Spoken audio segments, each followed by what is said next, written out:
Do you have a sleep disorder? Don't worry. In this video, I'm going to walk through what having a sleep disorder actually means and why you absolutely need to address this now. Hey everyone, I'm Dr. Michael Bruce, the sleep doctor. Here's why understanding if you have a sleep disorder is so important. If you are officially diagnosed with a sleep disorder, guess what? There are many known treatment protocols that can be tied to a particular disorder and given to people in a particular order based on effectiveness. So if your doctor knows what they're dealing with, then they're actually going to know how to treat it. But if you do not know if you have a sleep disorder, you might be trying protocols that are actually inappropriate. In addition, you may be at the early stages of a sleep disorder developing, so it's actually a good idea to have an understanding of where you are in that developmental process, and then possibly prevent you from needing any type of full treatment protocol. And then finally, to be clear, you may not end up on the treatment that you think you're going to. Now, right off the bat, I want to emphasize that sleep disorders are not made-up conditions. There's actually an important difference between plain old bad sleep and what we call a sleep disorder. The most important thing is in how they are treated. Bad sleep is often addressable with a wide range of lifestyle changes. Sleep disorders, however, usually require specific solutions to your problem. After all, there are 88 sleep disorders out there. That's right, 88. And each has different treatments. When you make a diagnosis, there is already a protocol for that problem, usually about 99% of the time. So when you get a diagnosis, you have a far greater likelihood of diagnosis treatment match. What does that mean? That means maybe it's going to work. So if you don't know what you're struggling with, it's going to make it much tougher to treat and get the sleep that you need. Now, before we figure all this out, the first thing we need to do is establish what an ideal night of sleep really is so you have something to compare to. So let me tell you what I think when I think of a good night's rest. First, you're getting probably somewhere between 6.5 and maybe as much as 8 hours of sleep. You're falling asleep within 20 minutes, but also you're not falling asleep as soon as your head hits the pillow. That could actually be a sign of sleep deprivation. And you're staying asleep through most of the night, maybe awaken occasionally to go to the bathroom, but you fall back asleep no problem. That's good sleep right there. Now, if you aren't sleeping like that, you could just be getting overall bad sleep. Remember, bad sleep is typically a passing thing, and it often occurs in connection with some temporary event or an occurrence in your life that's been keeping you awake. For me, it's like the night before I travel, I wake up 100 times and look at the alarm clock thinking I'm going to miss my flight. That's kind of a typical one. But again, I don't travel every week. By the way, it might be added stress at work, an argument with a loved one, or a big event that's on the horizon. These things come and go, and so does poor sleep that they cause. Now, bad sleep could also be the result of certain sleep disrupting behaviors, like drinking caffeine or eating a big meal before bed. Maybe you doom scroll on your phone, or the early morning sun is waking you up before the alarm. All of these are relatively easy to correct with just some minor adjustments to your routine or your sleep environment. But disordered sleep is not necessarily linked to some external event that could be causing you anxiety, nor is it usually solved by only improving your sleep hygiene.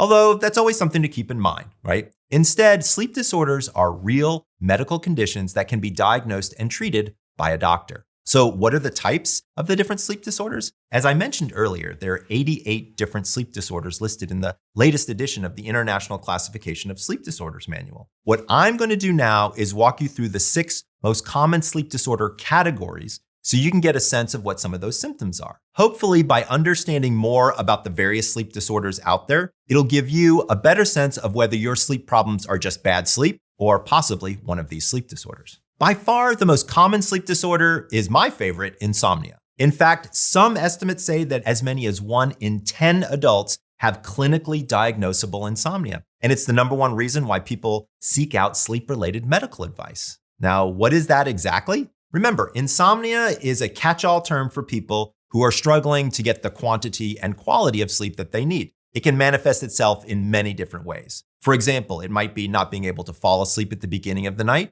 could be tossing and turning, could be waking up at 3 a.m. and struggling to go back to sleep, and then maybe waking up at 5 a.m. and failing to drift off again before your alarm goes off. All of these are pretty clear indicators of insomnia. And just to be clear, I'm not talking about the kind of insomnia that's short-term and circumstantial, like you're worried about a big job interview the next day. I'm talking about a chronic condition that impacts your sleep regardless of what life throws your way. Second are sleep-related breathing disorders. Okay, sleep-related breathing disorders, that's another big category affecting between 2 and 4% of adults. The best known condition here is obstructive sleep apnea, or what we call OSA. That's when there's either a partial or complete blockage of your airway while you sleep, and it typically goes hand in hand with some type of heavy snoring. The scary thing with OSA is that a blockage can mean you actually stop breathing for a few seconds, at least 10, until you sputter, gasping awake, looking for air. That cycle of falling asleep, gasping for air, and waking up goes on multiple times throughout the night. And look, I know it's hard to believe, but you might not even know it's happening until you get feedback from your sleep partner, or you're consistently waking up, let's say, with a dry mouth, headaches, feeling exhausted, and then you come in and talk to your doctor to try to figure out what's going on. Third area are circadian rhythm sleep-wake disorders. So these disorders are often associated with certain age groups or types of workers. For example,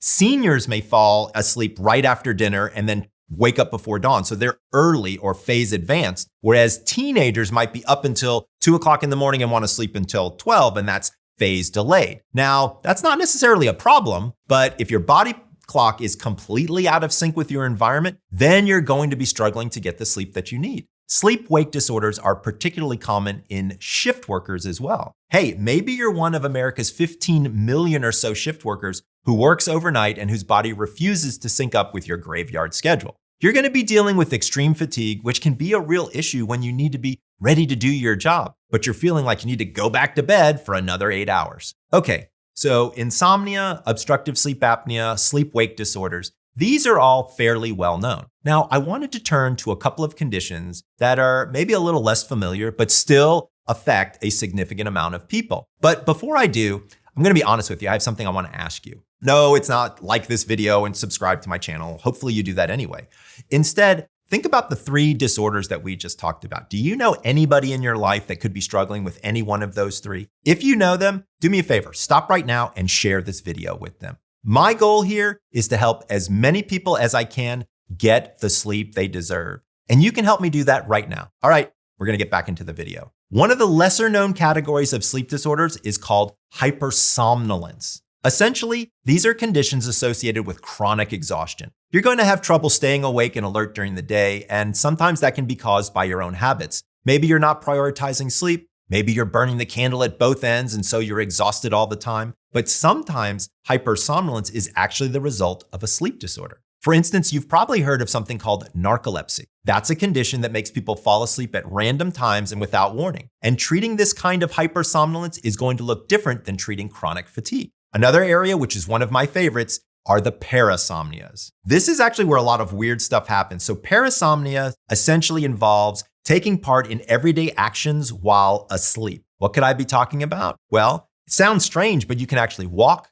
talk, eat, drive, even have sex while you're falling asleep or actually asleep. And similar to other sleep conditions, you may wake up and have literally no memory of what you did the night before. One of the last ones are sleep-related movement disorders. This is a category, believe it or not, I see quite a bit. Usually it involves twitching or moving your limbs while you're falling asleep, something we call restless leg syndrome. It could be grinding your teeth or clenching your jaw, or it could even be that your feet move while you're asleep at night. There's also nocturnal leg cramps, which are painful muscle spasms that come on suddenly and keep you from relaxing into sleep. Obviously, all of these can be incredibly disruptive to your sleep, keeping you tensed up and restless as you try to relax and rest. Perhaps at this point, you're starting to think, gee, I think some of those symptoms sound pretty familiar. The truth is that all of these conditions are going to negatively impact your sleep, and eventually that poor sleep is going to have a pretty detrimental effect on your overall health. But I'm glad you're maybe starting to recognize a problem, but like any serious medical condition, sleep issues can only be diagnosed by a trained professional. Don't rely on Dr. Google to tell you what you have and how to treat it. Instead, if you suspect that you might have a sleep disorder, bring it up with your primary care physician or your family doctor.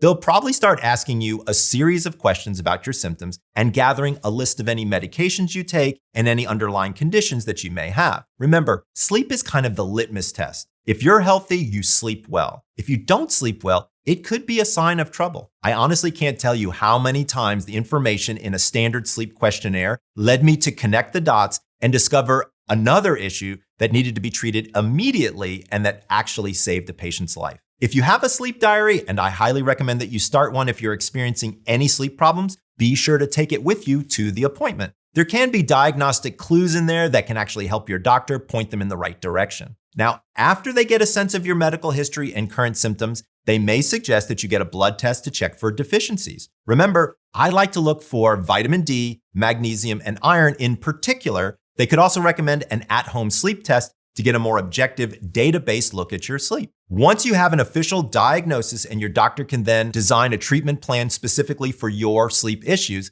that's going to look very different for each person, but it could involve medications or supplements like melatonin or some form of cognitive behavioral therapy, especially when it comes to insomnia. Teeth grinders and jaw clenchers may need a mouth guard when they sleep, and for those with circadian rhythm disorders, bright light therapy can be quite effective in regulating the sleep-wake cycle. Now remember, for breathing disorders, a lot of people out there may be prescribed something called a continuous positive airway pressure machine. But I want to be clear, that is not the only form of treatment out there. A CPAP machine, which is a little mask that goes over your nose and mouth and pumps pressurized air into your airway to keep it open while you're asleep, is one form of treatment. There are also oral appliances, which are mouth guards, which can slowly bring your jaw forward, open up your posterior airway space. And there are many different surgical interventions as well. You may also want to see a sleep specialist. These are professionals trained specifically in sleep health that work with you to address your sleep concerns, kind of like me. Just remember that fragmented sleep, chronic insomnia, or waking up exhausted is not normal.